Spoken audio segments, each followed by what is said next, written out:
killer who may be in this room. We believe you are hiding in plain sight. Keep your baby close to you. There's someone out there.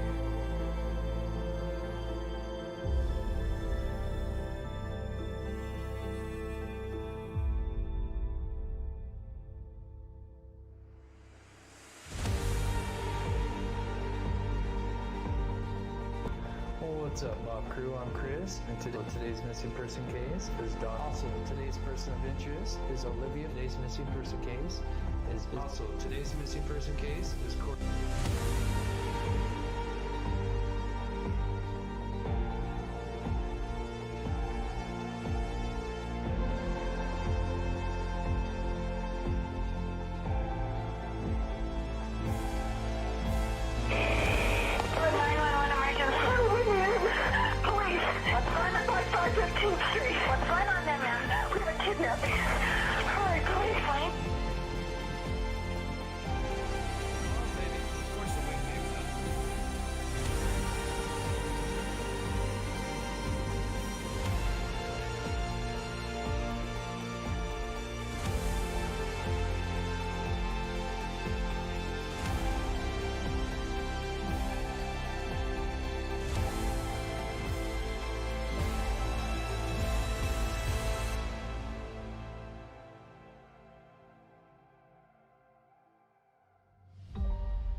What's up, Mob Crew? Ooh, let me turn this up. Yeah, I turned my intro down. I'm changing my intro, and so, because some people complain it's a little loud in the middle part, which it kind of is, so I turned it down. I'm changing it. I should have a new one either tomorrow or Monday, so.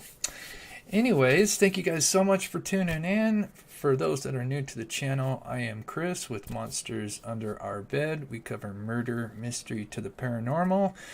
And today we're going to be going over the latest from the Alex Murdaugh trial. But before we get started, we always like to give back by featuring the missing. Just make sure, how's the volume on my end? Get a thumbs up if everything's good. Hey Grandma Nini, I hope you got my email. You should have your shirt today, is from what I saw in the tracking. So, if not, it should be tomorrow, but I think it should come today. So. What's up to all my mods? I see Casey Ann as a member. Thank you so much for supporting the channel. That is so awesome. I wish I could shout everybody out. Okay, everybody can hear me. What's up, Emo Jim? Good to see you. All right, let's get started. Let's get the missing here. Oh, over here. Okay, so today's missing. We have Jaden Robker, who was last seen around 3 p.m. on Thursday, February 2nd, near Northwest Plaza Drive and Northwest Plaza Avenue. This is Kansas City, Missouri, where he went missing. 13 years old. Here's a better picture of him up close. And the details about him is he was last seen wearing a green camouflage hooded sweatshirt, gray sweatpants, black sweatpants, and a black Razor skateboard. Huh. Never heard of a black Razor skateboard. I wonder if they meant scooter. Usually Razors are the scooters. I don't know. Maybe usually Razors and skateboards are two different things. So, interesting. So he has black hair, brown eyes. If you have any information, please call 816-234-5150. I know, it's tough. But a lot of them come back. So we have to, keep a positive attitude for the families. Thank you, Karen. Let's see. And of course, special request, Austin Madsen, for all my fellow Utahns and anybody that's in Arizona or Nevada. We have Austin, who went missing on the 27th of January in the area of Mount Dutton, which is in Kanab, Utah. There has been some credible sightings, but I don't think any of them panned out, saying Washington Terrace and Ogden. I don't think those are. I think his vehicle was found in the Garfield County. And anyway, Austin is 6'2", tall with a skinny build, hazel eyes, longish brown hair. He is an outdoorsman, so hopefully, he's out there just kind of hunkered down somewhere. From the information I could find, this is Garfield County. This is kind of southern part of Utah. And this red circle here is the approximate area where they found his vehicle, I believe, and I think his tracks. Now, apparently before he went missing, I guess he had told his family or friends that he was going to be heading south towards Canab, Arizona. But as far as I know, he's missing in somewhere in this area, which is kind of a scary time because of the winter. We've got Bryce Canyon out there. Bryce Canyon's a big, it's a big area out there, very vast, and unfortunately with the dangerous cold temps, but hopefully, he has the proper gear, and we will, hopefully they find him. So do as much as I can on my side. I wish I could get out there, but I don't know if I'd be prepared. I'm afraid I would go out there and get lost, and then that just make the situation worse. So that is it for the missing. So let's get caught up here. No, this is about Alex Murdaugh, wifey. In the beginning, I like to give back by featuring the missing. It's my way to give back to the families.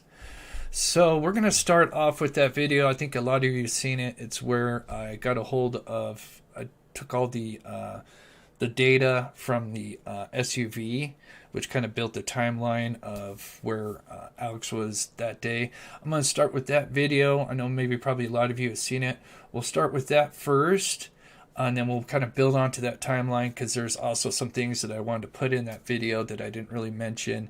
And then plus there's some things that, of course, we got Steve from True Crime Web, who's doing some control test on Maggie. We did our control test for Paul Murdaugh, where we reenacted the crime scene and found some crazy results. And Steve's actually doing that today with Maggie. He's been doing that for the last couple days, and he's already found some very interesting things. And we'll show you a little bit of tidbits for what will be coming Mondays, when we'll show the thing for Maggie. So before I play it, let me get this real quick. Emo Jim, good to see you, Chris. Funny, I was responding to your email and I got your notification when you're coming on 15 minutes, so I'll stick around for a bit. Thank you so much, Emo Jim. And you'll definitely have to stick around for my, after the show. I've got a members only video talking about something that I was involved in, and it involves a vehicle, and I'm sure you could probably understand what happened to me, but we'll talk about that at the end of the video.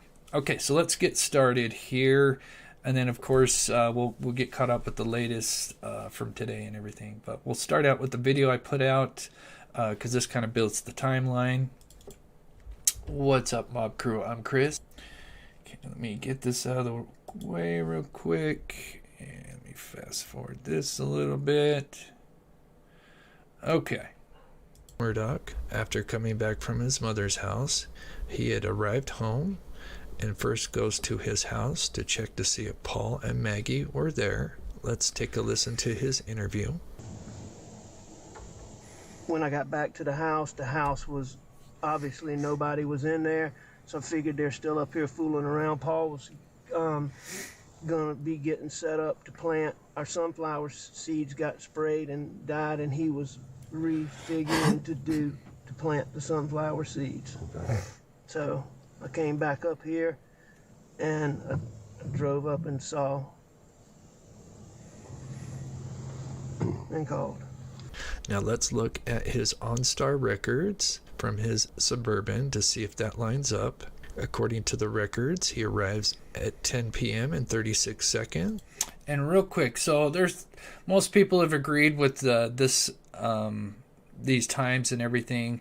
And keep in mind, the defense didn't argue all these these times and the data that came in the other day.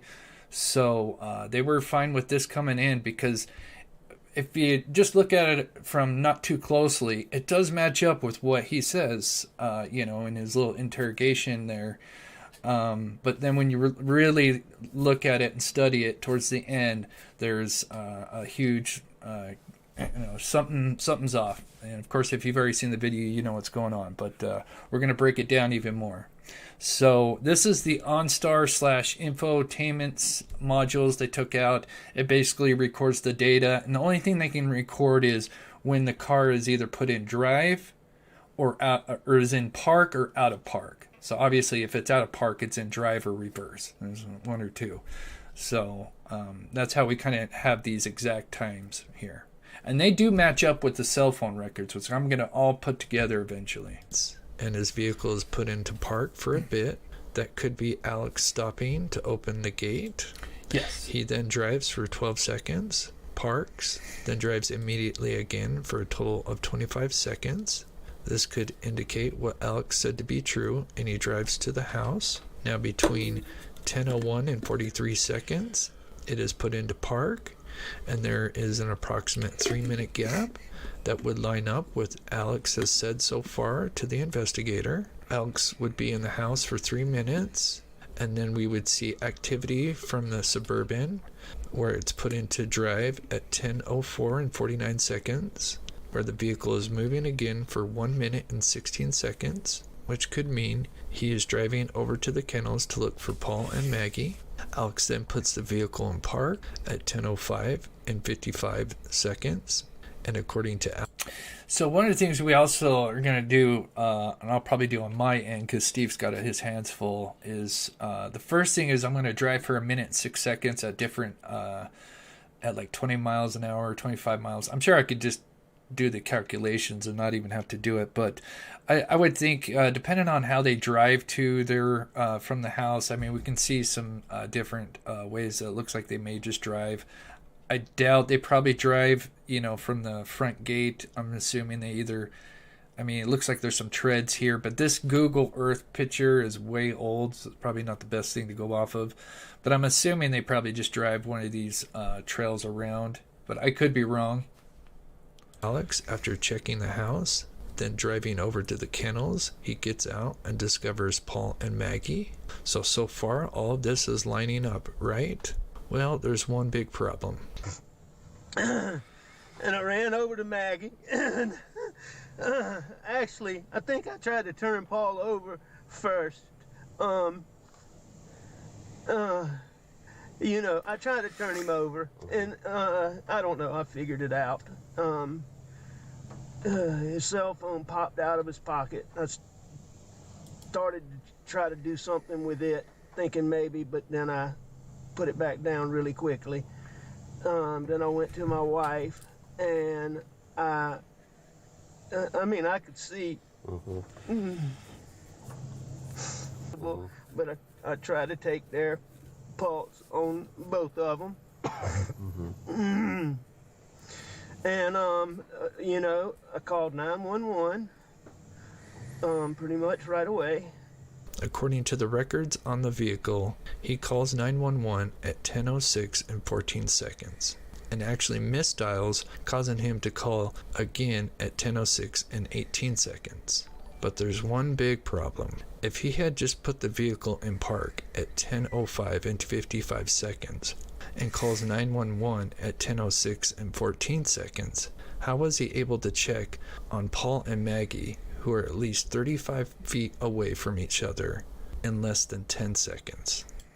See, that's where, because I had seen this data and wrote it down, and at first on paper, everything it matches up to what he's saying, but then when you look at when he puts it in park after driving to the kennels, you've got only 19 seconds. Now you got to, I minus, and the reason I say he's only got approximate 10 seconds, because, I'm sure it's got to take a few seconds. I know some people it takes probably 10 seconds just to get out of a vehicle, undo the seatbelt or whatever. But, that's kind of what I minused a few seconds off from coming in and out of the vehicle.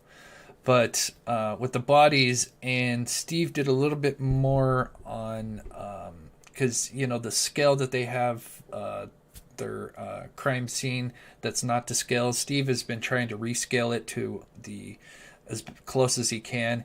And according to him, I think he said today when I talked to him, he thinks the body's approximately 35. He's got it down to about 35 to 40 feet away between Paul and Maggie.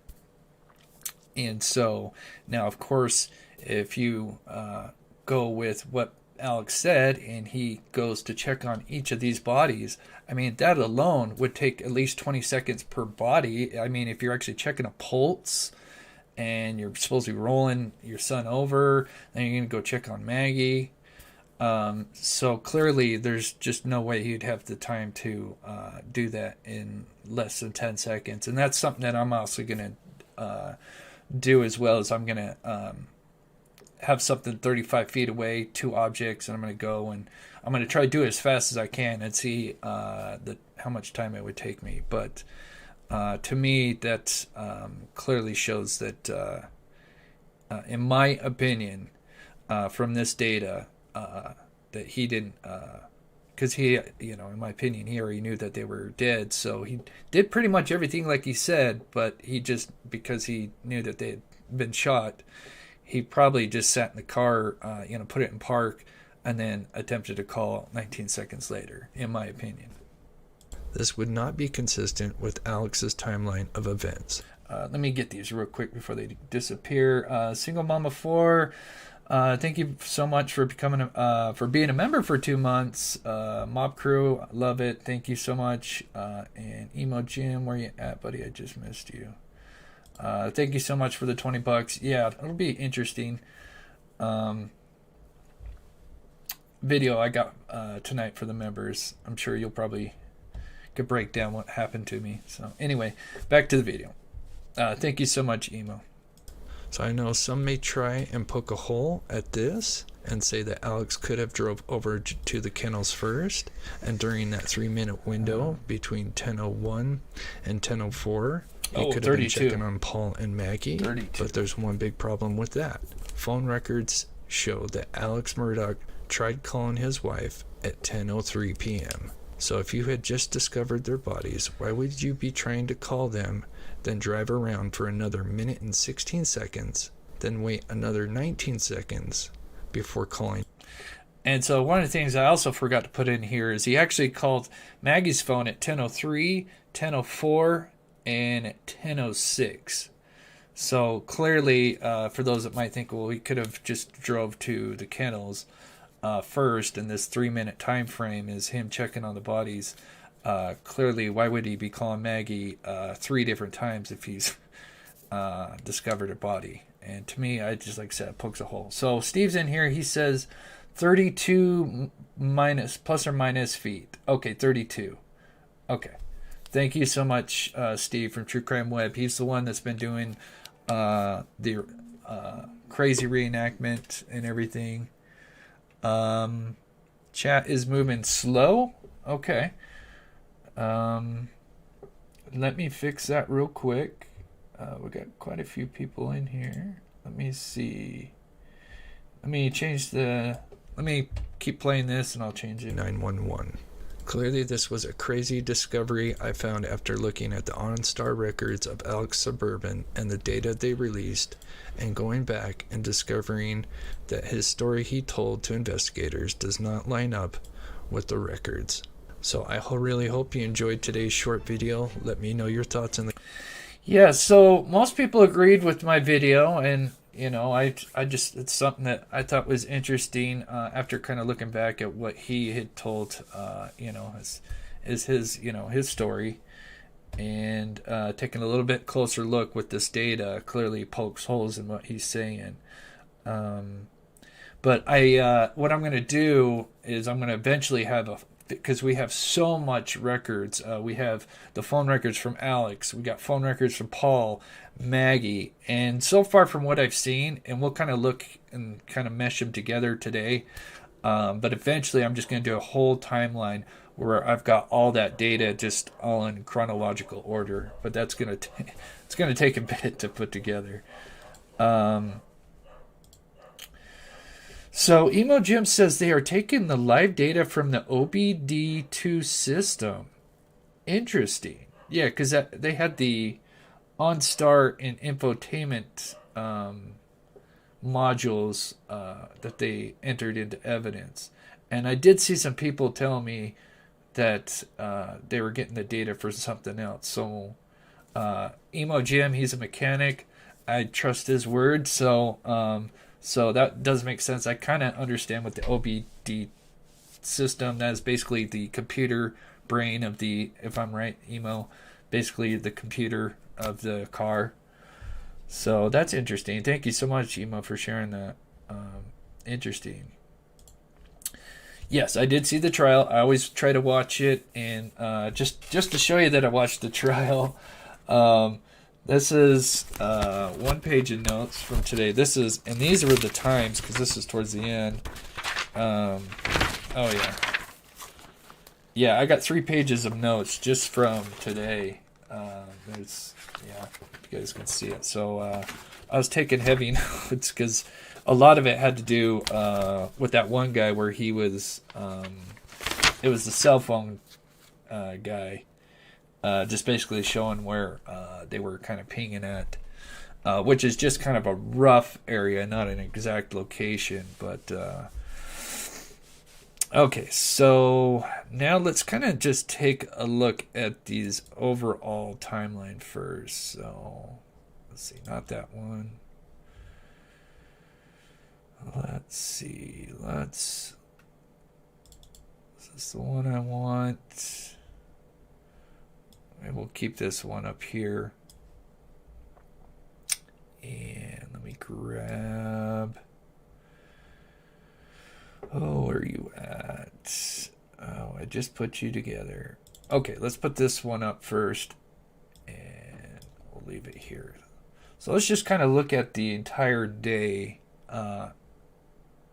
Not the entire thing, but just to kind of match up. So on June 7th, Alex would go to work, and that would be when he was confronted by his bookkeeper about, the finances and stuff.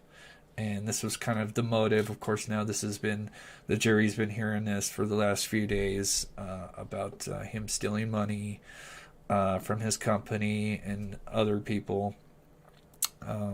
And so after work, he coincidentally, if you want to call it that, he happens to invite Maggie and Paul over that night. And so they get there, according to the cell phone guy. Let me double check. They start traveling. So at 4 and 6, I think they're still in, where is it? Charleston, I think. Or Walterboro. Let's see. I think Charleston. Double check that. But anyway, they would eventually get to the house, I think before 7 p.m. And then, of course, then we have Paul, who records that video at 7:38, which shows Alex wearing, his Seabreeze polo shirt that the housekeeper, that we'll look at some of her testimony. I just broke down the highlights of hers. We'll look at that a little bit as well. She says she hasn't seen that shirt since, and those shoes as well.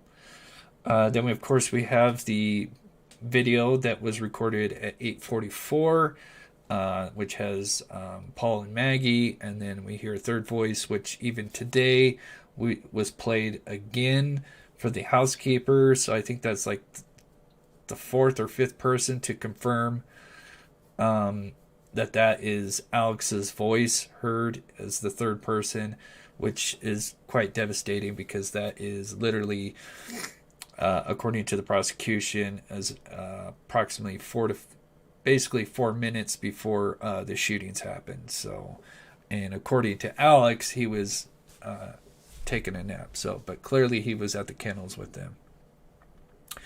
So what's interesting is Bubba, the dog, has a chicken in its mouth. And we learned a little bit more about Bubba and the dogs. And I even got a picture of Bubba. So if we haven't seen Bubba yet, I've got a picture. It's a cute Labrador. I guess the housekeeper now has Bubba and Grady, I think it is. There's two other dogs that were the family dogs. And then, of course, the other dog that we saw in the video is Cash, which was Paul's friend's dog. But I guess Bubba likes to chase chickens and guineas. So me and Steve were kind of working on a theory of what may have happened. Just one of many theories that could have happened with Maggie just before she was shot. And we'll talk about that here in a minute. But and then at 8:49, we got Paul and Maggie that read their final text message. Paul reads his 20 seconds before Maggie would read her last text message, all at approximately 8:49. And then according to the prosecution, and in my opinion as well, I think the shooting probably started at 8:49, 8:50 with Paul, and then ended with Maggie at approximately 8:53. It's a chicken, not a guinea. Yeah. Yeah. So, but before that, we've got that data that they acquired, and it does match up with. I'm not going to go through all of it, but so just after Paul and Maggie were shot, and we're going to even look at some other things just before this 906, but I just want to mention that because there was some people saying, well, all this data could be wrong. Well, it really matches up with what, because it says that he leaves at 9:06 and 50 seconds to go to his mother's house, and it says it took him 16 minutes to get there, and then it says he's there for approximately 21 minutes, which is basically confirmed by the caretaker that he was there. She said like 15-20 minutes, so she was pretty much spot on with that. And then he would drive back, which takes another almost exactly 16 minutes from 9:44 to 10.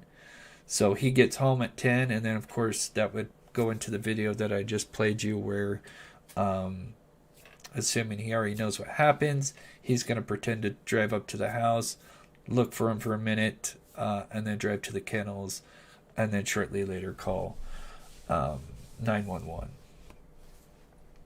All right, so I also got, so it looks like Alex and Maggie, I think all three of them had iPhones, but Alex and Maggie had, I'm assuming like the health app. I've never owned an iPhone, but I guess they had the health apps which record your steps, and so I actually have all of his step activity, which is really interesting. So we're going to take a look at that here in just a second. Let me pull it up here. Emo says, I think Maggie heard the gunshot of Paul being shot, came running over to see what happened. It's quite possible, yes. Definitely something to that effect for sure. So here, we'll look at the top right corner first, and then we'll break this down here. Thank you, Emo Jim, buddy. Clear this real quick, and let me know, chat, if I need to slow it down. Yeah, I have, like I said, you make up a great point, Emo Jim, and I think I have a theory possibly before that with Bubba and everything. So here is the records for Alex's phone, and these are the steps that are recorded. And so I've got all this data in all these times that I've got to like get chronologically put in order. So I'm going to get that done eventually. But here, there's two big things that I want to point out. So remember that the family comes over at approximately, so Paul and Maggie, they get there a little before 7. And it just happens that 6:52, between 6:52 and 7:02, which is basically 10 minutes, it records 283 steps by Alex. So clearly they're moving around. And then between 7:03 and a 7:11, he's got 180 steps. Between 7:15 and 7:21, another 200 steps. And then we've got our biggest one, which I think this is when, just before they're going to plant the tree, is at between 7:28 and 7:37. It records a whopping, unless they added one extra one in there. I'll have to double check this. It says 1,147 steps. Usually there's a space, so I wonder if that's just 147 steps. I'll have to look into that. Then we got another 29 steps between a 7-minute period. And then getting closer to the time, we've got 7:55 and 8:05. He records 270 steps. And at 8:05, between 8:09, it's recorded 74 steps. And then this is where it's interesting, because somebody who everybody's testified saying that he's always got his phone with him. He supposedly, it's turned off for basically an hour. So basically between 8:09 and 9:02, the phone is turned off. But what's crazy is the last known steps that we have is just after the shootings happened, between 9:02 and 9:06, a record. He has 283 steps that are recorded. Now, from what I understand, it's pretty accurate.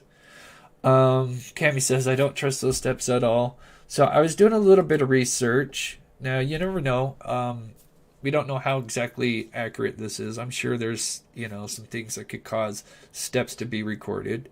So, but I do know that from just a little bit of research I did, let's say if you have the phone and the app's running with the steps or whatever, because it's actually just running in the background. And it usually records it by if the phone is in your hand and you're walking around, or if your phone is in your pocket, and then as long as the phone is on, it records the steps. It's just, just always counting them. And then it calculates them between breaks or whatever. But it does recognize, from what I understand, so let's say if you have the phone and you put it in your car, like in your cup holder, and you're on a bumpy road, it won't record those bumps, from what I understand. So like I said, it's I'm sure there's probably some inconsistencies to it, but what I want to bring to the attention is the 2 times that we get 283 steps, which is really interesting. So let me take a sip real quick. So when the family gets there at approximately just before 7, it shows that he's recorded taking 283 steps between 6:52 and 7:02. So in 10 minutes, he records 283 steps. But what's kind of wild is just after the shootings happened, at 9:02 and 18 seconds and 9:06 and 47 seconds, so 4.5 minutes, it records 283 steps. So the last time it took him 283 steps was a 10-minute period. So cut that in half. Could that mean that he was running around trying to clean himself up in the house, and so he was being sporadic, and that's why we have the 2 kind of same amount of steps, but half the time. So that means he's going faster and cleaning up stuff. And this kind of matches up with what we heard today with the housekeeper talking about when she showed up the next morning and kind of the things that she discovered. So we'll kind of talk about that. But I think that's kind of interesting. Let me know your thoughts about it in the comments. But to me, if it's semi-accurate, and just if you're wondering how much is a step, so keep in mind Alex is kind of tall. He's at I've seen one where he was 6'1", but people do get shorter over time. So I think he's probably 6 feet now. And for a person at 6 feet, they take one step is approximately 2.4 feet, so almost 2.5 feet. So if we plug that in and times that by 283, we get approximately, I just rounded it to 700 feet. So that's quite a bit for 4 minutes to be kind of running around. So a little interesting.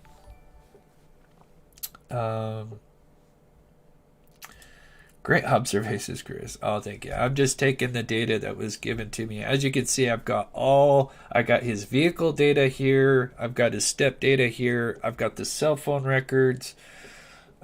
I've got so much that I've got to compile and get it all. Because it does, a lot of this, all when you kind of put it together, they all kind of really line up with each other. That's why, with this data from the vehicle, it lines up with witness testimonies, and then some of the cell phone records. And so I think it's pretty spot on. Emo says a Fitbit or iPhone will not record steps in a vehicle because it is based on speed of the device's movement. Interesting. Yeah, I've never had an iPhone or Fitbit, so I've never experienced that. But that's kind of interesting. So, all right, so let's move on. That's over 2 football fields. Yeah, I mean, if we want to look on Google Earth here, to me, I think that's him running around in the house, in my opinion. Because, and we'll play the Housekeeper here in a minute, but there's a few other things that I want to point out that seem suspicious to me.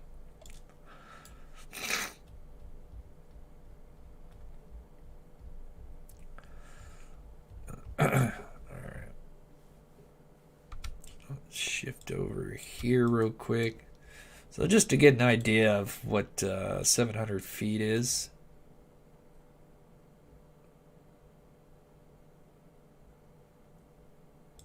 Oops. So that's just approximate. Now keep in mind, from this to the the house to the red overhang is approximately 3.5 football fields. So yeah, that's basically 2 football fields. Yeah, whoever just said that was pretty much spot on. So not bad there. So definitely a lot of running around for sure. So, okay, let's go back here. And let's see, where should we go to? Let's break down.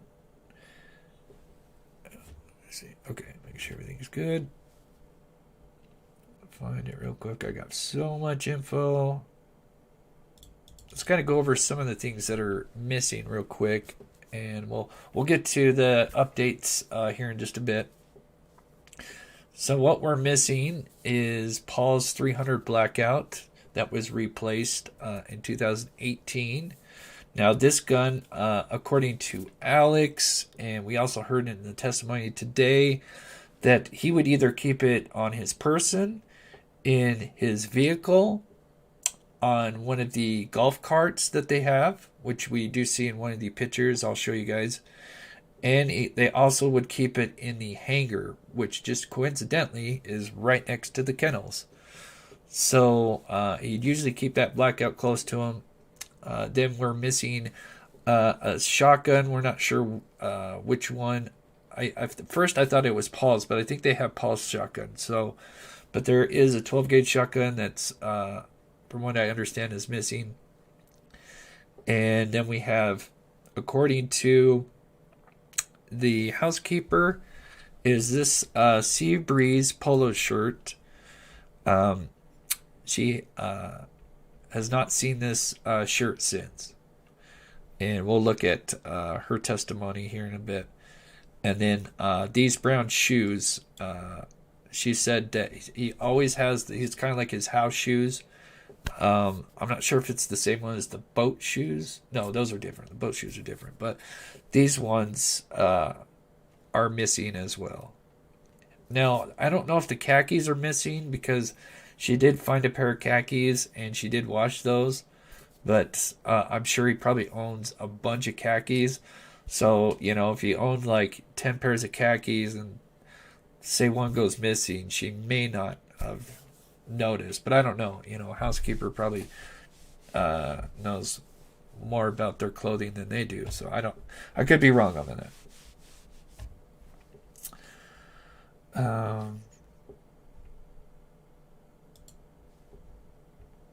So here's something that just kind of an argument, because I still try to look for anything that would point towards another shooter, like somebody besides Alex as, you know, the person. And so this is one of my arguments, is if someone else wanted to harm or shoot Paul and or Maggie, they would have most likely known this family is heavily armed. So, but we have Paul and Maggie who were shot with their own weapons, which would suggest that if they were shot by somebody besides Alex, I'm sure you would be doing your research before you go to do bodily harm to a family, and know that these people are avid hunters and have a gun room and keep guns on their person. But yet, if someone did do it besides Alex, they were shot by their own weapons, meaning it's most likely if somebody else did it, they didn't bring their own weapons. And so it just makes, to me, that just makes no sense. Why would a person risk breaking onto the property without a firearm of their own? Now, this is just speculation on my end. But to go along with that, so here's a picture of the kennels. And I'll show you guys a picture of Bubba here in just a second.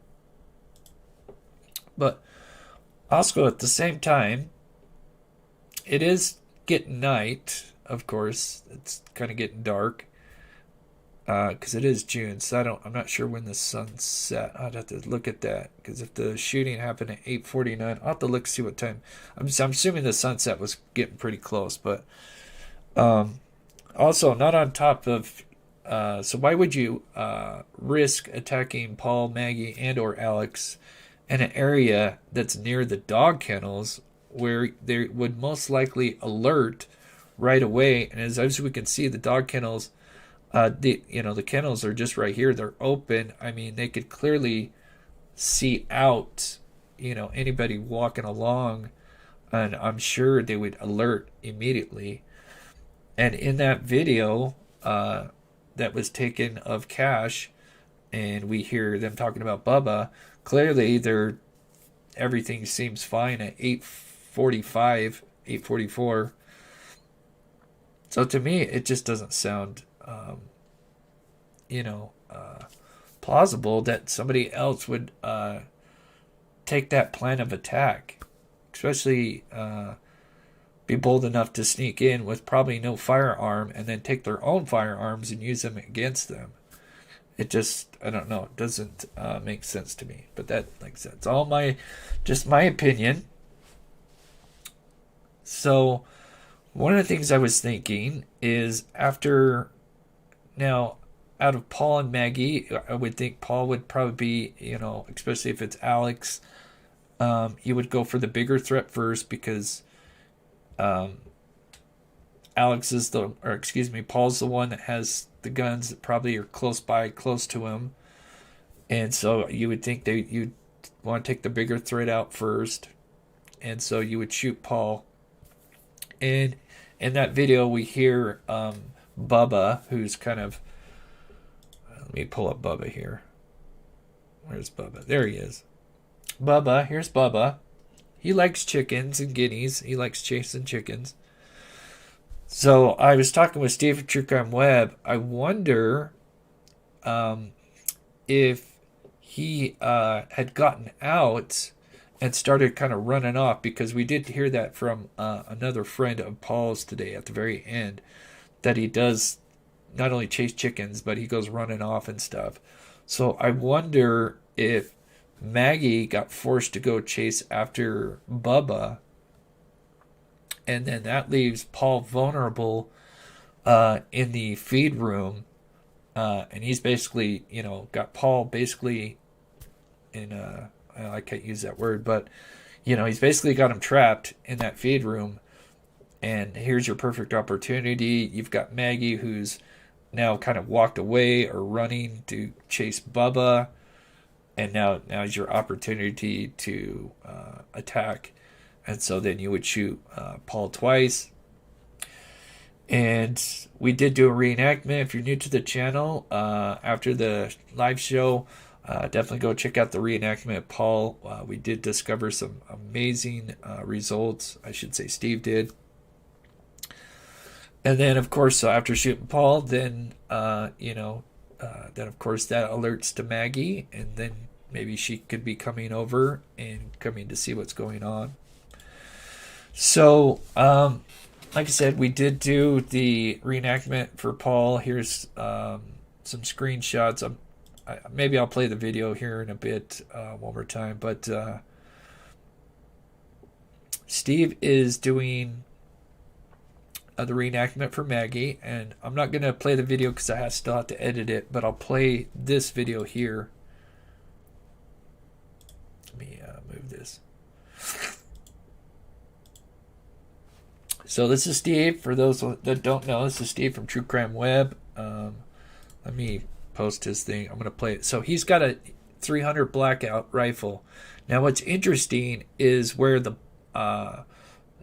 notice where the shell casings, how far they fly out. This is something that Steve discovered because I think he borrowed this gun from somebody.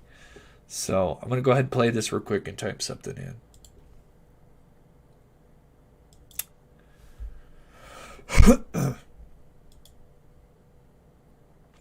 There's no sound on this.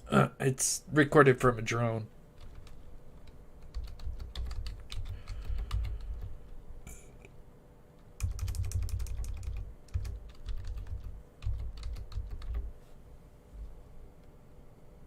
Thank you, Nightbot. There we go. Perfect. So I'm going to play that one more. Now look at how far the shell casings fly out when he shoots a shot. Let's see, can I slow this down? Let me, give me a second. I hate that video player. I'll play this one more time and then I'll show you guys the scene. Steve is definitely discovering some interesting results with Maggie as well.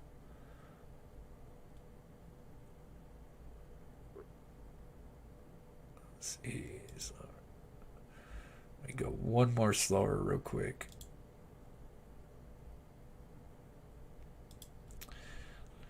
So when he shoots, you're going to see a shell pop out to the right and just kind of notice how far it flies out. Gosh, even slow, it's hard to see. So here's the shell casing. It actually flies, what did he say, 6 to 7 feet away. So it flies, when you shoot at AR, it flies to the right and back a little bit. So I think it's like 90 degrees from the gun. So back and to the right. So it's quite a bit of ways.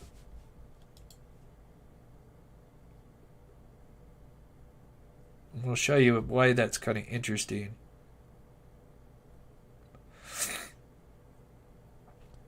And for those that may not know what is this AR, it's a semi-auto. It fires as fast as your finger can pull the trigger.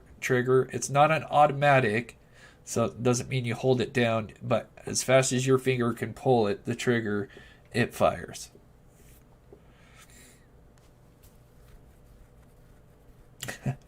Did some hip fire in there. Not too bad a grouping there. Not too bad, Steve. I didn't notice that second part. Okay, so let's look at the crime scene here, and then we'll get caught up on the testimony as well here in just a minute. So, okay. Bring that down there. He says, I want to go shoot with Steve. Yeah, sounds like fun. Okay, so we have Paul that's here, whose body would end up just lying just outside this feed room here. Now, he was shot twice. What's interesting is he's actually shot by 2 different shells. I forget the 2. I want to say one's a turkey shot and one's a lead shot, I believe. I could be wrong, but they're 2 different shells. Now, I think that's interesting because when Alex, after he calls 911 and while he's on the phone with 911, he supposedly, and I'm sure he did this on purpose, as he goes and grabs a shotgun because he's not sure if there's still someone on the property. And he happens to load a 12 gauge and a 16 gauge. So he loads two different bucks or 2 different shells into the same gun. So I thought that was just kind of interesting. Even though I know that's not a 12 and a 16, they're just 2 different types of buckshot. But I just thought that was kind of ironic that once again there's 2 different types of shells in a shotgun. Is that just something that was coincidental or what? Any thoughts on a short barrel? Ooh, this would be a question for Steve. Any thoughts on a short barrel shotgun was used on Paul? Fire in position would seem to make more sense, and if Schroeder turns towards Maggie, he ejects the shells backwards into the storage room. Well, according to let's see, if Schroeder turns around, he ejects the shells backwards to. Yeah, Andrew, I don't know if you saw our reenactment, but thank you so much for the donation. I'm still trying to understand. Now, when you say shells, are you talking about the shotgun shells into the storage room? Because, yes, they did land in there, well, according to them, but we don't know how accurate this is because they didn't do it to scale. But, yeah, clearly he was shot one time inside, and then he was coming forward and then shot a second time as he's almost in the door frame here. And then it looks like the shell casings were found, according to sled, somewhere close to his body right here. But if you haven't seen our video, definitely check that out after. Very interesting. I think you have, though. I think you've been in here. Thank you so much, Andrew. I'll have to ask Steve. He much better with that stuff. D. Sam Lamb. Thank you so much. I love that name. Reminds me of a Dr. Seuss name. So Steve says buckshot and a number 4 shot. Okay. So that's the 2. Yeah. So one was a still shot. Right. Okay. Thank you guys. Yeah. Still and then like a turkey shot. But okay. Get caught up here. But what's interesting is the shell casings. So we have 2 groupings for Maggie. We've got Maggie's obviously poor body laying down just in front of the red overhang building.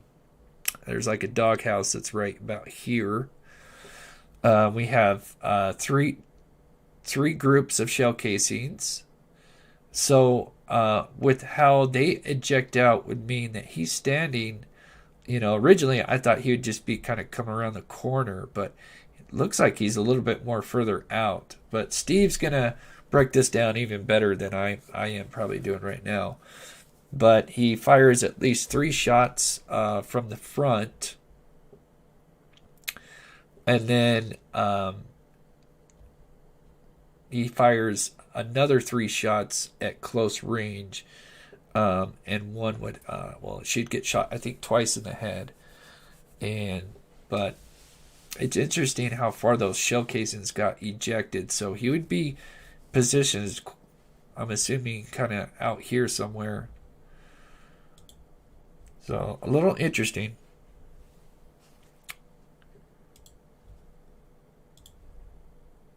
Okay, so let's get on to the highlights. And there's one other thing that I want to play.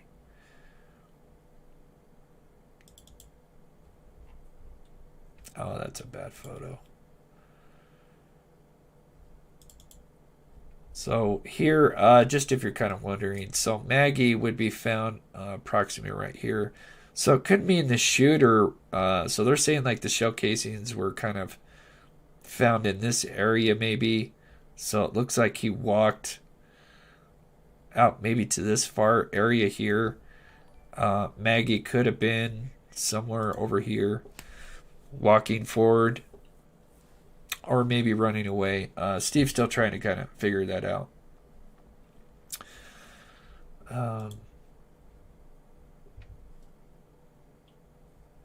Okay, where is the video that I've got for today? This one? Nope, not that one.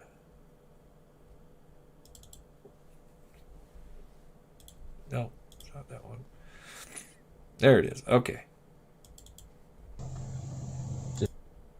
Okay, let me take a sip. So I just wanted to play this one more time for you guys and get your guys' opinion, because I think there's something that I noticed after watching this interrogation.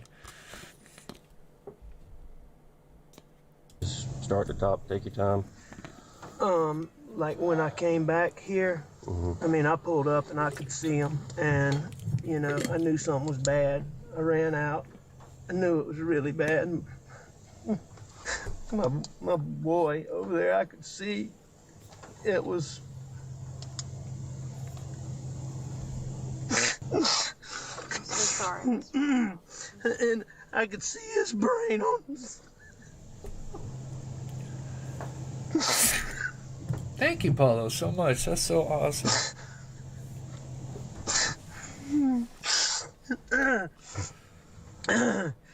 Okay, so there's just one thing that I want to point out here, and it's coming up here in just a second. But and let me know your thoughts when we get to it. And I ran over to Maggie. And, Okay, right here. So here's him. They're asking, he says, all right, start from the top. Tell me what happened. And so the first time he just starts with when he arrives and finds the bodies. Now, I think this is interesting. So the first person he mentions is Maggie, but then he's going to switch to Paul. Now, it sounds like to him, he says that when he's pulling up, he can see both of them, from what it sounds like. and I ran over to Maggie. And actually, I think I tried to turn Paul over. Okay, so he gets out, he runs over to Maggie, but now he's turning Paul over. So I just wonder if maybe on accident he reverts. He starts saying Maggie first, but he reverts back to Paul, for checking on Paul first and then checking on Maggie. And I wonder if he did that, this is just my opinion, because that's the order that they were shot in, and he just happened to just want to revert to that, to Paul and then Maggie. And that, like I said, that's just my opinion. Let me know what you guys think, if I'm just looking too much into this, but I just thought it was interesting. I don't know, let me know what you guys think. If you just found, your dead wife and your dead son, you would think you would remember the order you'd find them in. But I mean, I could be wrong. I know some people, they black out in these kind of moments. But, I mean, clearly he remembers enough to tell what's going on. I would think he would know whose body he found first and it would be, dead on. But that's just my opinion. I've never been in that situation. But that's just my, yeah. And we're going to talk about these no tears because we've seen probably what? I want to say 6, 8 people that have been on the stand who have actually cried tears for Paul and or Maggie. And I have yet to see an actual real tear from Alex. And I hate to be so hard on him, but just my opinion. Thank you so much, Donna, for the super sticker. You are so awesome. Let me see what you guys think. Makes sense, Chris. That's what I think. It's weird that, he's like, yeah, ran to Maggie, but now I'm rolling Paul over. And to me, I think it's a little odd. I would think you would know who you found first. And that's just my opinion. Thank you, Cynthia Gaines. You've been with me a long time. I see a lot of people that's been with me a long time. That's so awesome. Thank you so much. Big ups. There's no one else around for Miles. Yeah, it's a pretty big area. Thanks, big ups. Yeah, that's true. It is. It's they've got a big property, huge. So I'm gonna play that one more time, and then we're gonna get up to the court stuff today. So, but I just thought that's kind of interesting. I'm sorry. And I could see his brain on. Sorry, I didn't mean to go back that far.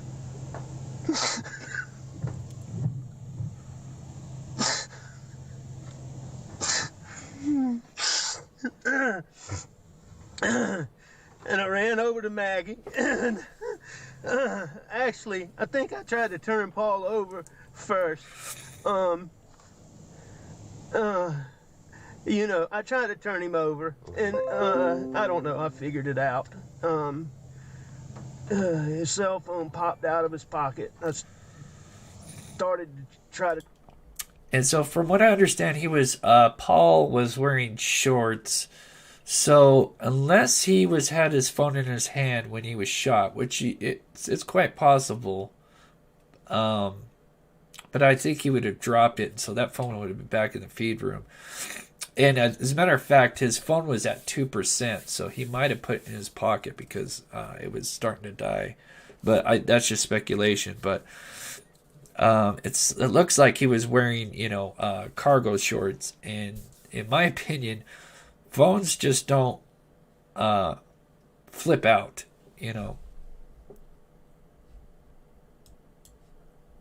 pop out.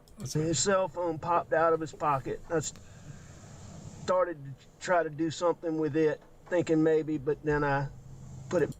And why are you worried about a phone when you've just found your son? I know these are some old video, or not old, but to me it just, looking at this deeper, it's like, this is just some weird things. Back down really quickly. Then I went to my wife, and I could see...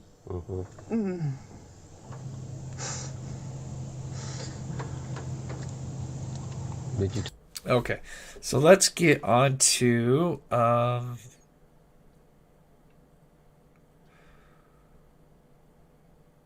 there's a couple little things I want to play, and then we're going to listen to just the highlights of the testimony today. Testified about the 2 murder weapons in this case. The state, of course, doesn't have those. One is a shotgun and another is a rifle. The defense actually unsuccessfully challenged this evidence before trial, but it came in anyway. And the big question is, without the rifle, how do you rifle the replacement with him on the night of the murders? Because we've heard testimony that he often carried it in his truck or in an ATV to shoot hogs around the property. Here's Murdaugh's lawyer, Jim Griffin, on cross-examination of Paul Greer. In your opinion, they were fired by one weapon in the world?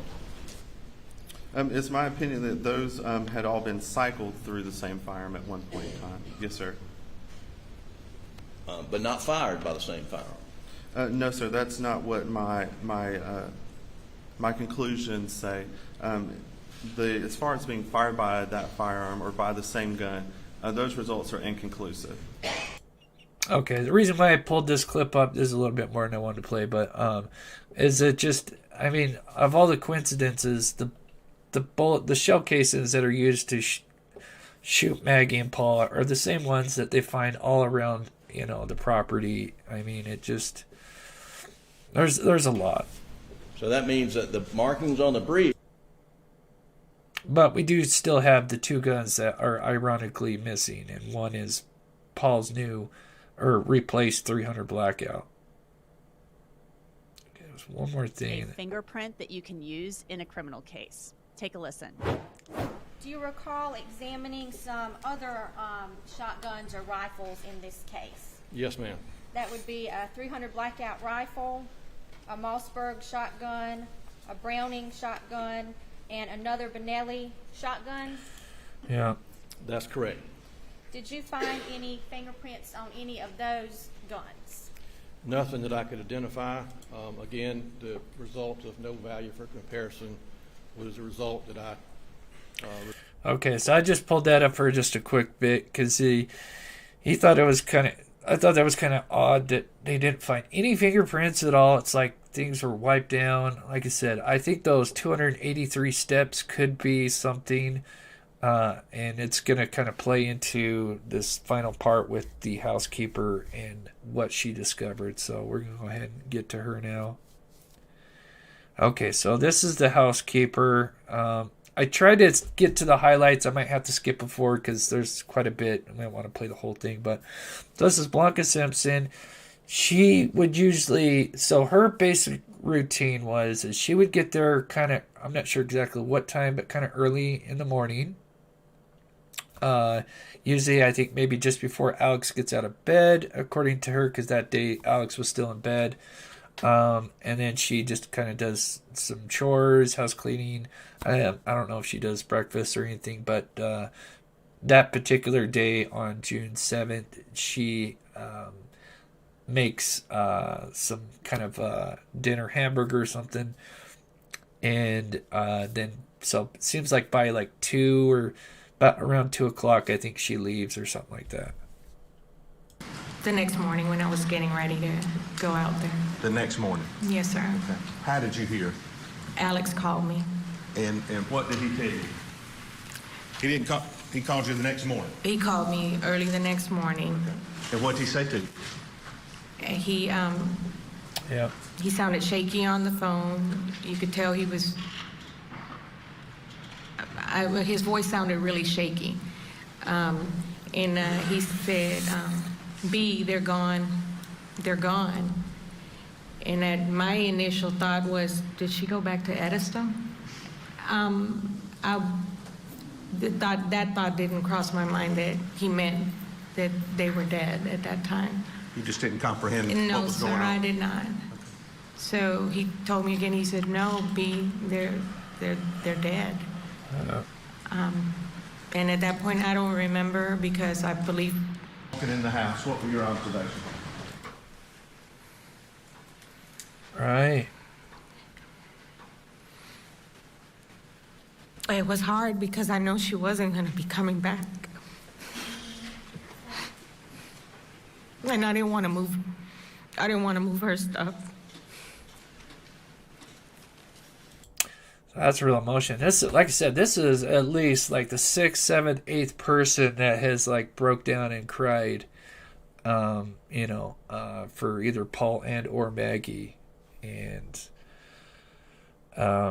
Alex does this nodding thing, and then, when they're talking about kind of gruesome stuff, he'll kind of close his eyes and kind of wipe his face. But in my opinion, I have not seen a single tear. Could he be upset about one of them over the other?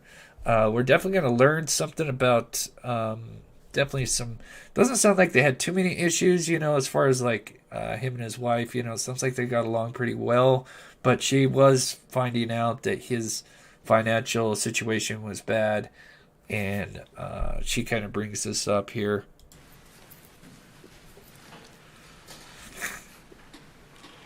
Okay, let me skip to when she gets to the house now.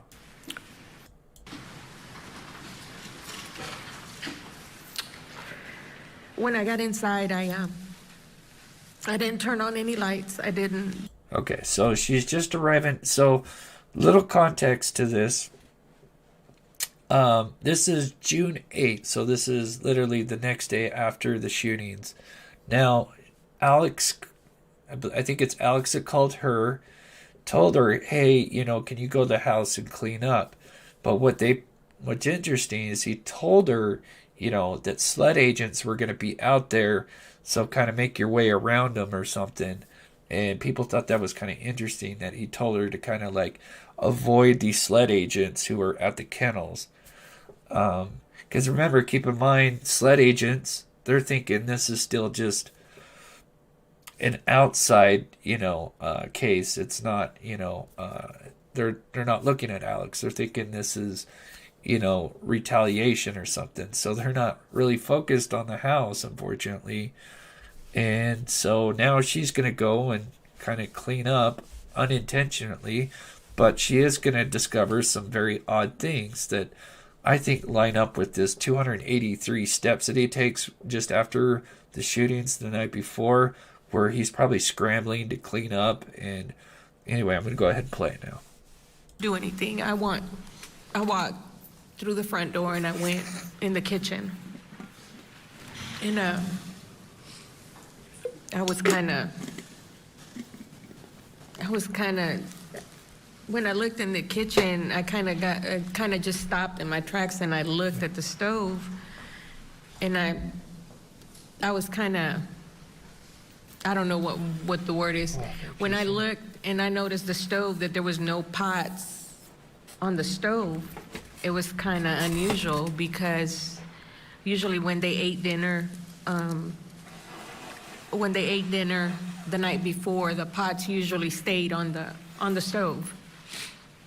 Very, very seldom would she put, you know, certain meals in the refrigerator. A lot of times it was just left on the stove until the next day. And the pots were not in the sink, and they were not on the stove. And then as I walked through, if you walk through the kitchen, like you're going to,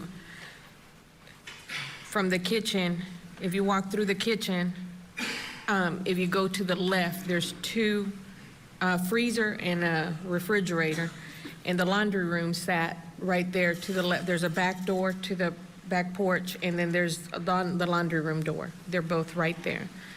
And as I turned to go to the laundry room, I noticed that her pajamas were in the middle of the doorway, right in the middle, laid neatly in the middle of the doorway going into the laundry room. It was her pajama pants, a pair of underwear, and her pajama top. Yeah, can you guys hear me? Okay. Yeah, I don't know what to make of that either, but she thought that was odd that it was sprawled out. But that was something that she found odd. And then, of course, the food that hadn't been touched, and just the pot was found in the refrigerator. But what she's going to find next is even more wild, in my opinion. Was that unusual? That was very unusual. Wow. Because she wouldn't lay her clothes out like that. Okay, that's not too loud, is it? Let me know how the volume is on that. I think this got turned up slightly, so let me know. Thumbs up if the volume's good. Oh, that's so awesome. My t-shirt was just delivered. That's cool. Grandma Nini. We did, I'm sorry to interrupt. I'm just excited for her because there was a problem with the shipping, and so I'm glad you got that. Staging, yeah. Yeah, definitely some staging and some, oops, chat's kind of going fast. And some just sporadic movement. Not in the middle of the door like that. It just didn't look right to me. Okay. And you took care of the house? Yes. You took care of the clothes? Yes. And not to get too personal, but sometimes you can't help it. Were the underwear there with the pajamas unusual? Yes. Why? She didn't wear underwear with her pajamas. No underwear with pajamas. But that struck you. No underclothes with the pajamas. But that struck you as unusual. They were there with the pajamas. Yes, sir, because the underwear appeared to be clean, not dirty. They still had like fold marks. And the pots, and I may have just missed it. You said, where would the pots end up when you found them? After I looked at the pajamas on the floor, the way that they were set, I turned around and I said, well, I wonder where the pots are. So I opened the refrigerator door, and the pots were sitting inside the refrigerator with lids on them. And I was like, you know, who did this? And to think about that, I wonder if they checked to see if that food, because remember, he says they had dinner, and so that's why I never understood if, because Alex says we had dinner, but I don't know if that meant just him, but clearly that's another thing that, because usually they would just eat dinner and leave whatever there's leftovers, they would just leave it on the stove, according to her, and that's why she thinks that's so odd, is because they just would eat and then leave either the leftovers, I guess, or just leave the dirty pots on top of the stove. So I wonder if all that food was still in there, because it sounds like, I mean, why would you put it in the fridge? So it sounds like maybe he didn't eat, and he said he ate dinner. I know that's one thing he's talked about. So that's another kind of a hole in his alibi or whatever. Chat is slow on your end. It's going fast on mine. I think I've got it at 5 seconds. It's almost turned off. I don't know at that point, but that was not normal for the whole pot to be sitting in the fridge. Did you make any other observations in the house, the bathroom, or anywhere else? In the master bathroom was her clothes were sitting next to the tub. It was a small pile of clothes right there next to the tub. And by the shower, if you walk in the master bedroom, there's a big garden tub, spa type tub. And then right here is the shower, and there's a window. On the floor next to the shower was a slight puddle of water, a towel, and a pair of khaki pants. And then as I went to the left to see if there was anything else that was out, I looked in the closet, and in the closet was a white damp towel on the floor, and there was I'm pretty sure the t-shirt was white at one time, but you know, they get kind of dingy after a few years. But it appeared that a t-shirt had fallen off of the stack of t-shirts that were on top of the shelf, right? So this is what I think happened. So we got the khakis. Did she talk about the khakis yet? Sorry, I was kind of reading chat. But I think this is where he obviously went into the house, and this goes along with the 283 steps, because I'm going to put the whole timeline together probably sometime next week with all the info and data, and I'm just going to get it all in chronological order. But clearly this sounds like he ran to the house, cleaned up, grabbed one of the white t-shirts. So he's got a stack of t-shirts, right? And so he's in a hurry, so he grabs one, but one of them falls off. So maybe he grabbed not the top one, but the one in second from the top, so causing one to fall off. Who knows? But he's in a rush, so I think that's why she finds a shirt, a clean shirt on the ground. That's one of the white shirts. So clearly he's got a stack of white shirts, because what do we see him in is a white shirt later on. So clearly he changed and was in a rush. And then there's also a wet, damp towel in the closet. So maybe he had like blood on his hands or something, and he's trying to wipe the blood because he doesn't want to transfer when he's changing. I mean, there could be so many things. Who knows? So yeah, interesting. Like I said, when you kind of really look at it, because at first I'm like, oh, that t-shirt on the ground is not a big deal. the white damp towel is odd, but then thinking about it, it's like, oh yeah, he changed into a white shirt, and those are probably just a pile of white t-shirts, because, you know, I'm sure they've got everything all organized, and so he quickly grabbed one out, causing another one to fall. There in the closet. It was laying on the floor next to the towel. Where you took care of the home, was that, tell us how the clothes were laid out, the shirts, the shorts, were you saying up on a shelf, or the shirts? How In the closet, there was a shelf. There was some shelves, smaller shelves right here. Then there was some long ones. Maggie used to keep her clothes on these. And then there was a shorter one, kind of like little box-looking, you know. Alex used to keep his clothes, his belts and stuff in that. And then on top, there was also an area where he kept T-shirts. They were folded and they were kept on the shelf.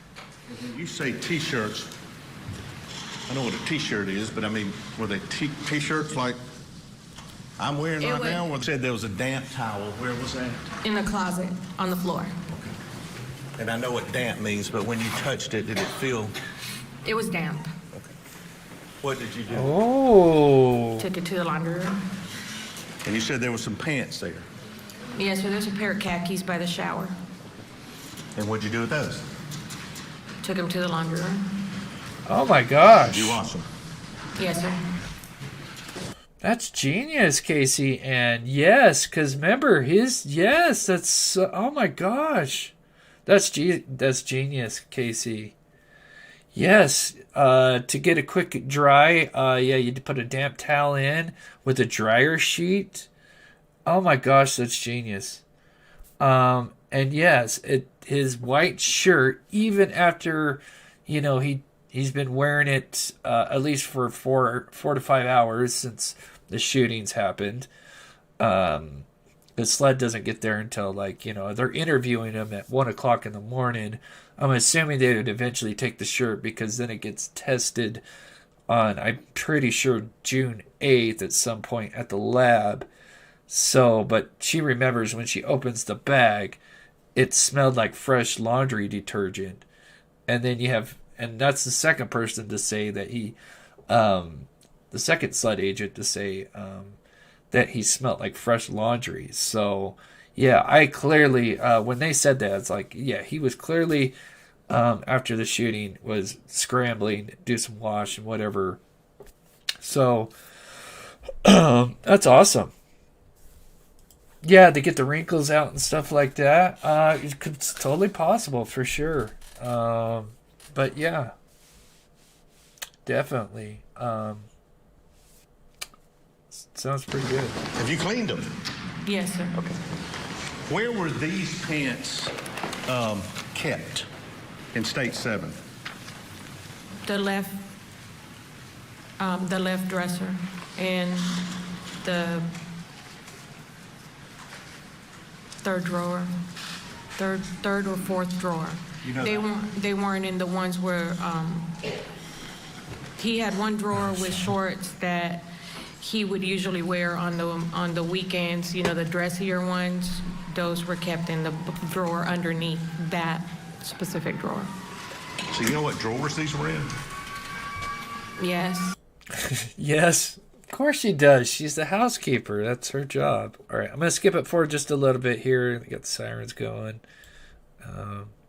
Okay, here we go. Here's that white T-shirt that smells like fresh laundry. Kept in the closet at Moselle. The top shelf above where his clothes hang, the top shelf. There was a shelf up there. And you've testified it looked like a shirt had fallen from that shelf when you got there on the morning of June 8th, correct? Yes, sir. This is huge. Was this shirt kept in that same place as the shirt that had fallen? Yes, sir. That's huge. And the shirt that had fallen, what did you do with it after you picked it up? I folded it back up and I placed it back on the shelf. Was it clean? Ma'am, Yes, sir. I understand that you all are apparently having a personal conversation, but you need to speak into the mic. Yes, Sorry. sir. Oh, excuse me. All right, look at me this time, I'm sorry. Wrong tube. Columbia shirt. Yes, sir. Okay. And how many of those types? Yeah, today things got heated towards the end. My goodness, and I've got a little bit of it. Oh my goodness. The judge, Harpoolian, of course, and then this guy, not the main prosecutor, but sorry, wrong tube. But yeah, I've got that right at the end. It's kind of funny. So anyway, I fast forwarded. This cuts to her talking about the Seabreeze shirt, which is very interesting because this is the shirt that is now missing. It's gone. Shirts did he have? He had a few in the closet. And what color is that shirt? Just like a greenish aqua seafoam color. Why do you keep using the term seafoam? I'm not fussing, I'm just asking. The term seafoam, when Maggie was looking at different color palettes to paint, that color came up in one of the color palettes. So we would refer to it as a seafoam.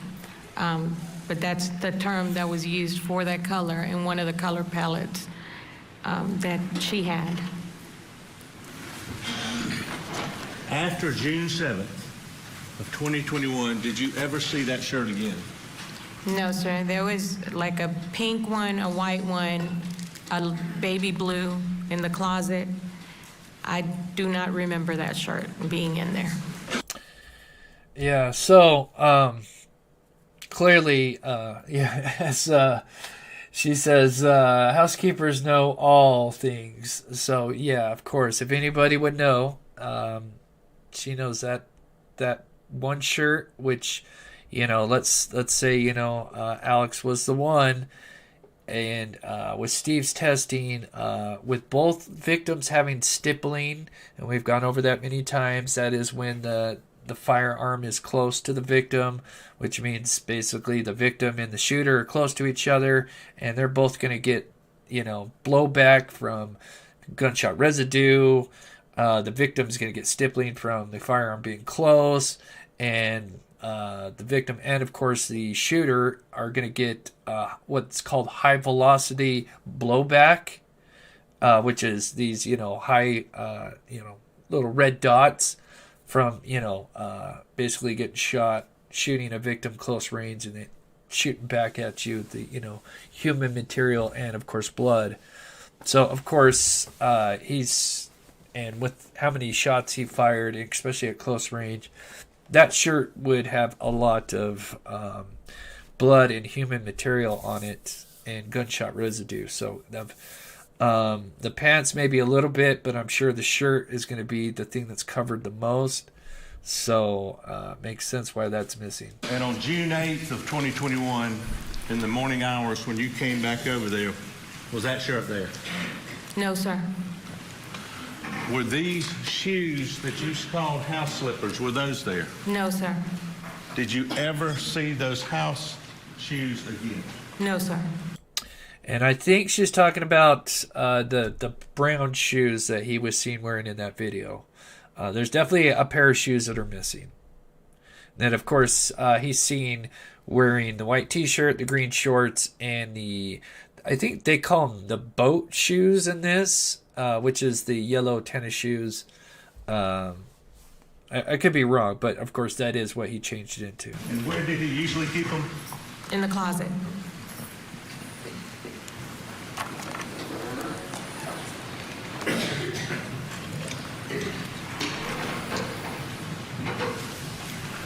Did he have any other type shoes? Canvas or any kind of boat shoes? He had a lot of shoes in the closet. Do you remember any shoes that were canvas type shoes?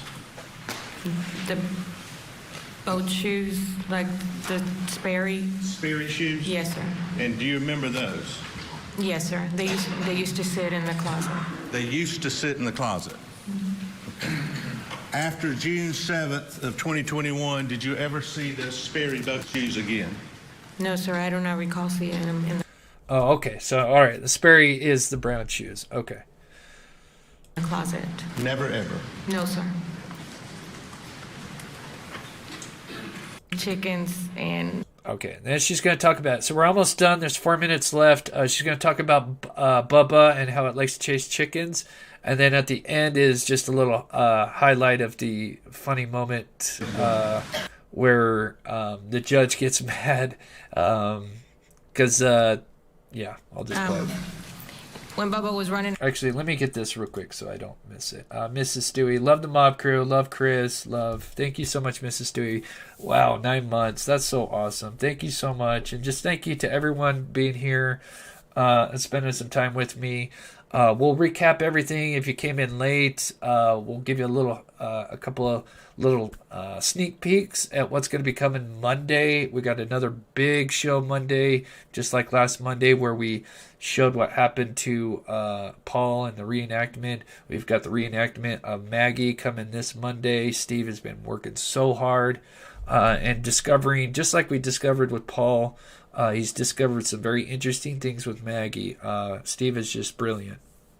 Around if I or anybody, if the chickens were running out of the coop, he would chase the chickens and he would just go after the chickens or the guineas, whatever was out there. And would he ever catch them? Yes, he would. All right. And how would the chicken get out of Bubba's mouth? And You have to make several attempts to get the chicken out of his mouth, and at points he would growl at you if you tried to take his toy. Basically, that's what he.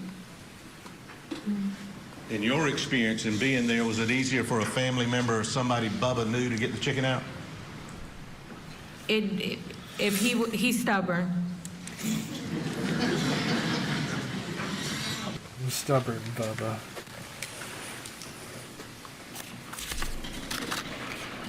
Okay, I think this is where, okay, so this is the final part. This is where some objections are going to come, and he still keeps asking the question. When you get objected, you know, when the other lawyer objects, you know, you have to stop and wait for the judge to respond. But he keeps going, and this had actually happened a couple times before. And so the judge, clearly, I mean, the judge who is the most cool, I love this judge, he's awesome, he's, you know, cool as a cucumber, he gets a little heated right here. A couple other questions, and I know everybody will be glad I'm sitting down. In addition to cleaning the house, did you ever look at Maggie's Mercedes to try to clean it afterwards? I did. What, if anything, did you find? As I was cleaning the Oh, wait, there's one more thing and then that. Yeah, this is huge too. vehicle, removing her. I would object unless she gives a date, or at least a range of dates. You remember when that was? That was about a week after. Okay. After the murders? Do you remember when you cleaned her car? I cleaned the car when they asked me to pick it up from the impound sheriff's department. And who asked you to pick it up? Randy and his wife had dropped off Paul's truck, and they were getting ready to leave to go out of town. So he asked if my husband and I could go pick up the Mercedes from the impound and bring it back to the house. And did you clean it after that? I did. And what did you find, if anything? Well, she still had paint for the Edisto house that she was trying to touch up some areas at the house, and she had some pillows that she was gonna return. And as I moved the seat to clean, to vacuum underneath the driver's side seat, I found her ring. Or what? Her ring. Her wedding band. Now, yeah, that's crazy. So weird that how that got there. Obviously, this is a week after the shootings. So that must have mean when she arrived there, maybe with Paul. Maybe she was doing something. I mean, it could have been something innocent. Maybe she was she took her ring off to do something that fell down the sea. I mean, it seems kind of an odd place to have the ring. I could see if it was hidden in a box or something. Could be an innocent explanation, or it could be something more to that. But it's a little interesting that the wedding ring is under the car seat. Thank you, Bonnie, so much for the $5 super sticker. And let me get one more here. Not looking good, Chris. Not good. This is huge. Yeah. Yeah, each day they're slowly getting there. I mean, the video that showed Alex, or well, you hear Alex. I think that was really kind of the nail in the coffin. But so now this last minute, 50 seconds is the little fight. Did Maggie, based on your time with her and experience, like being at Moselle by herself? No. And leading up to the murders, was she anxious about anything? She had a conversation with me.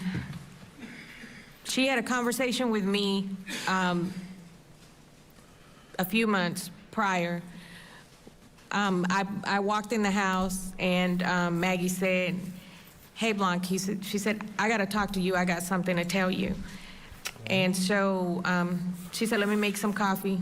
And she went and made a pot of coffee. She made me a cup. She made herself a cup, and we went. She said, "Let's go talk." And we went into the hunting room, and she closed the door because Alec was sleeping in the bedroom, which is on the other side of the house, but she closed the door. When Maggie closed the door, Your side. Response? Judge, I think, was she anxious about money issues? Your Honor, I object to... Well, I know you objected, and But he is... I understand your objection. Well, I don't care what you're doing. Oh, I don't care what you're doing. Oh my gosh, he's been so cool as a cucumber this whole time. And I mean, look at everybody's face. I mean, look at everybody. I mean, everybody. Most, I guess. Even definitely Alex here is like, oh, because we never see this from that judge, because he's just such a laid back guy. But yeah, we'll rewind that. This is just the last 30 seconds, and then we'll recap everything, and then we'll show you guys a sneak peek for what's coming up. She anxious about money issues? Your Honor, I object to... Well, I know you objected, and But he is... I understand your objection. Well, I don't care what you're doing. There's an objection to the previous question. The objection is sustained. While entertaining the objection, you cannot pose another question. The objection is sustained. And I apologize. Yes, sir.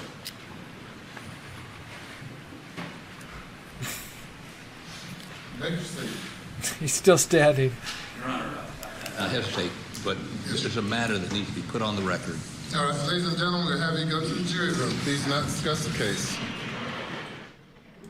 You got to give it to Harpootlian. I mean, this guy doesn't back down, and when he feels something is, not right, he does not sit down until he's got everything out, and he keeps still thanking the judge. For those who have been following this case, he kind of got not yelled at, but the judge said, "Quit thanking me every time you win an objection or whatever, or a ruling or whatever," and he still does it. He's always getting caught almost every other day, thanking the judge when he gets his objection through or whatever. And so I think he went after him again today about it. And anyway, yeah, it got kind of heated there today at the end. So interesting news at the end. We kind of learned, for those that might have missed the last little bit of the trial, if you're kind of wondering where we're at with everything as far as how long this trial is going to take. So the judge asked the prosecution, the AG or whatever, how much longer do they have until they're done with their, the prosecution, until they rest. And he said Wednesday of next week is their target. So it looks like by the end of Wednesday, the prosecution may rest their case. So I'm assuming they'll save the autopsy or the examiner for the end, because that'll be, I think that's going to be huge to understand where they were shot, because we still haven't really seen like the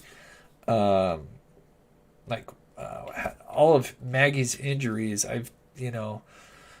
And so I think that's will be saved towards the end, and I'm sure there's some other things. But so it sounds like Wednesday will be when prosecution rests, and then of course the defense will probably have, it sounds like they have at least 22 witnesses or something like that they have. So it could go for another, so that'd be 1 week, 2 more weeks maybe.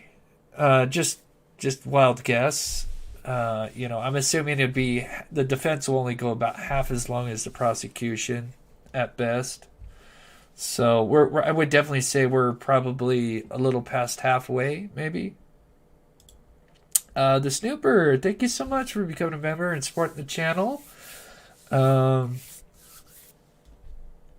Examiner. Yeah, that'll be big. Obviously, that they want to, end on a high note, and of course, that's going to pull on the heartstrings. And does the house have a pool? You'd think it does. I don't know. Do they have a pool? I don't know.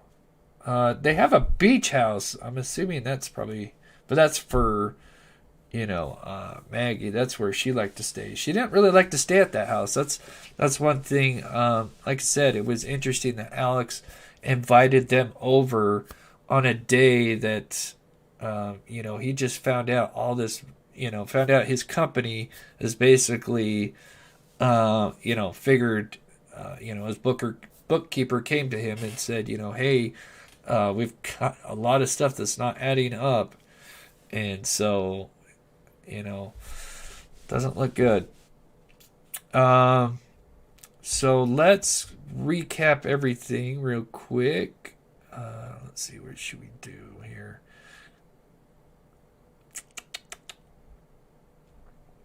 Where's my timeline at? Where's my timeline? Oh, where did it go? Which one should we do? Let's pull this one up here. Okay, so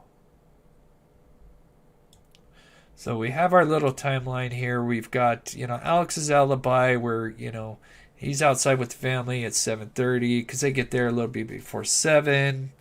7:38, he's caught on camera with this tree and this outfit that he would eventually change. Now, according to Alex, he takes a nap between 8 and 9. Even his phone, it shows no activity. 8:44, Paul, Maggie, and of course Alex are at the kennels because we can hear Alex talking about the Buddy and Bubba, and the chicken. And Paul and Maggie would read their last text messages at. Let me pull this other one up. Here we go. So Paul would read his last message at 8:48 and 39 seconds. So basically 8:49. He reads his last text message. She reads hers at 8:49 and 27 seconds. Then we've basically, in my opinion, I think it starts at 8:49, only lasts for 4 minutes, and that's ends at 8:53. Now, he doesn't leave in his SUV until 9:06. So that gives him approximately about 12 minutes to clean up. I got 13, but we'll say 12 minutes to clean up. And what's interesting is we looked at his, because he has that health app which records his steps. And of course, we have that 1 hour gap with no activity between that 8 and 9 o'clock. But right at 9:02, when he kicks his phone back on, which is just after the shootings, it records 283 steps in a 4-minute period. And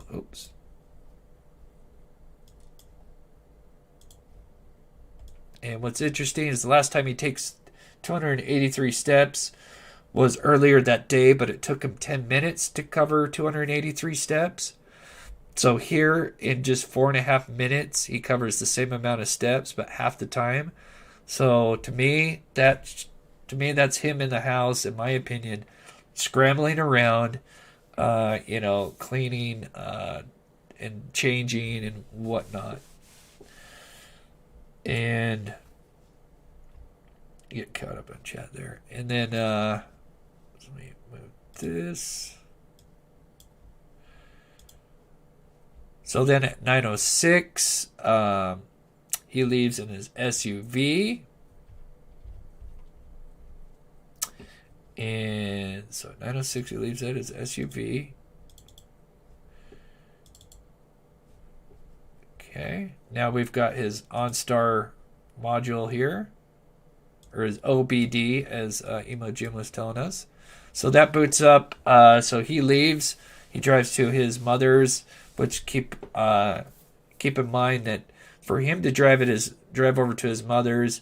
Now, yes, she suffers from Alzheimer's, but she's been suffering from that for a while. It's his father was kind of getting sick, but they thought it was odd. It's just an odd time for him to go over to her house at that late at night. I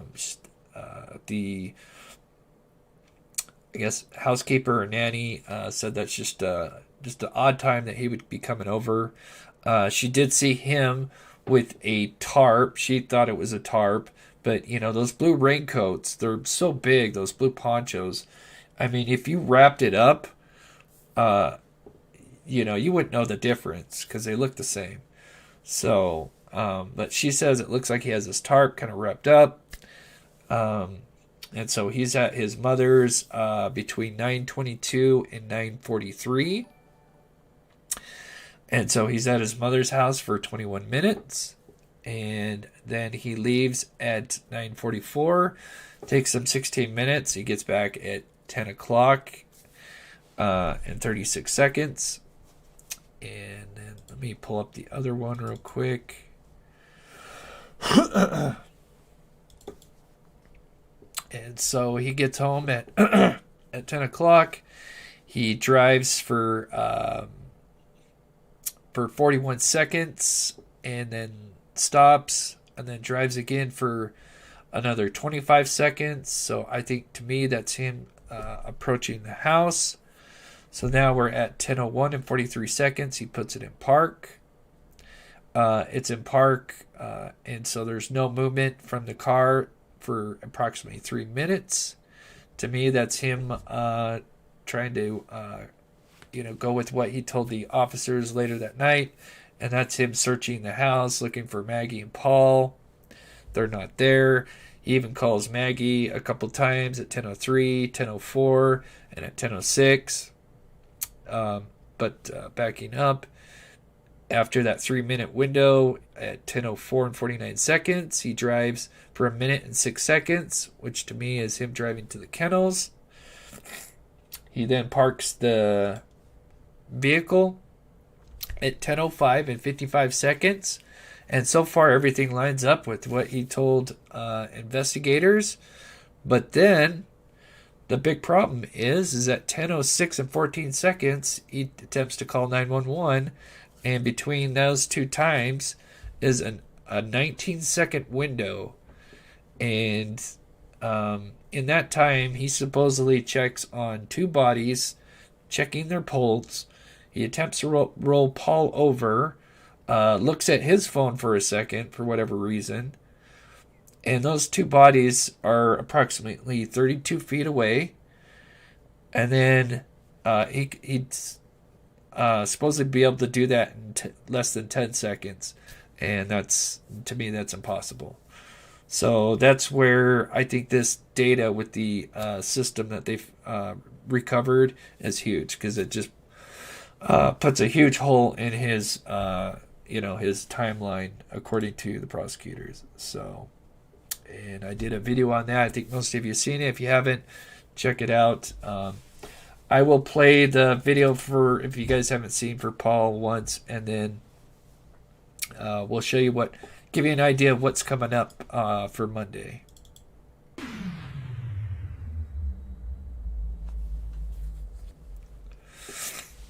Trigger warning. This is what's up, Mob Crew. I'm Chris, and today's short video. This is just a short recreation. This is on the Paul's side of things.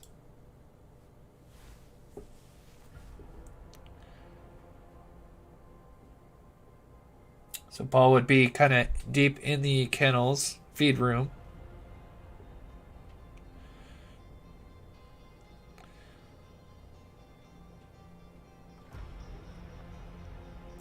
And as we can see, we got a side-by-side where we kind of got the screen because there's going to be defects in the window. And the reason why we know his first shot was so far back in the feed room is I've kind of got it blocked, but there are these big droplets, these big dark spots here. Those are what's called 90-degree blood drops. Those are from when you get shot and you're kind of bent over. So that's clearly where he got shot first. So standing kind of back in, at least 5-6 feet into the room. I don't know, maybe 5. Give 5 or so feet.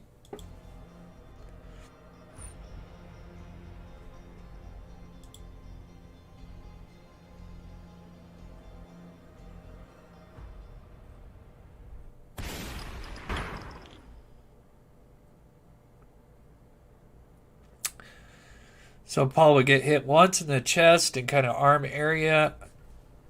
We think this may have shocked Paul, or excuse me. I get ahead of myself.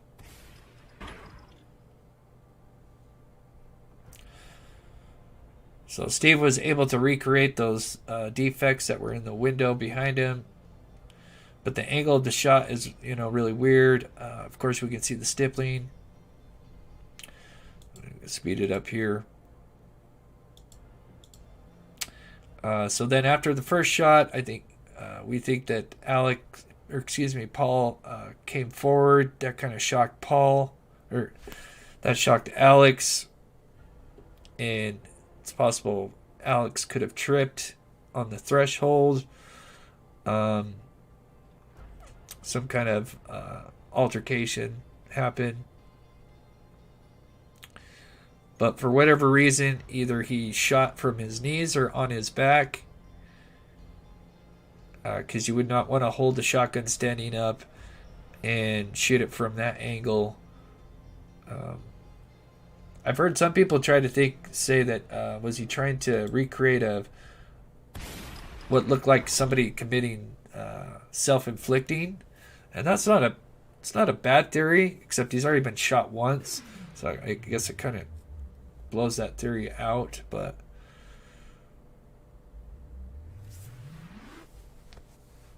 and then we have kind of some defects in the door frame and the door. So Steve did a major job. What's left of the gelatin brain wasn't much, and it was pretty close to the dummy, which is the same thing with Paul. His brain was found pretty close, so that explains it being shot at such an angle, because if he was shot straight ahead, most likely the brain would have came back and would have been sitting way back in the feed room. And there were more defects in the probably in the window and stuff like that. So anyway, there's just a little snippet of that, and I've got the video I'm putting together of. Just give you a sneak peek, but we can't see the whole thing. So this is Maggie, and that's all I'm going to show you. But that is the Maggie recreation by Steve.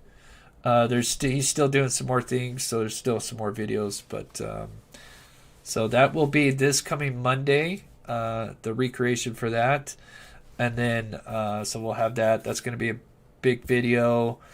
And then I think once we have everything, we'll also do like a whole recreation and a whole timeline breakdown. Like I said, I've got all this data that I've been writing down each day, with the phone records from Alex, Paul, and Maggie. And so I'm going to try to get it all in chronological order. So that way we can just have that perfect timeline and make sure everything lines up. And it'll tell the story. So thank you so much, Hillarette.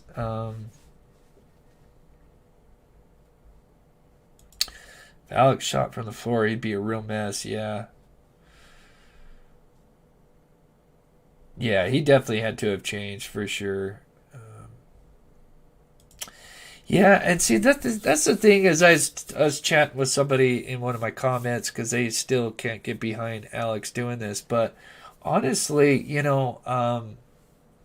that's one of the most common forms of DV is parents sadly harming their kids. It's terrible, but it is one of the most common forms, which I know it's how you could harm your child is beyond me, but just it's more common than it should be. So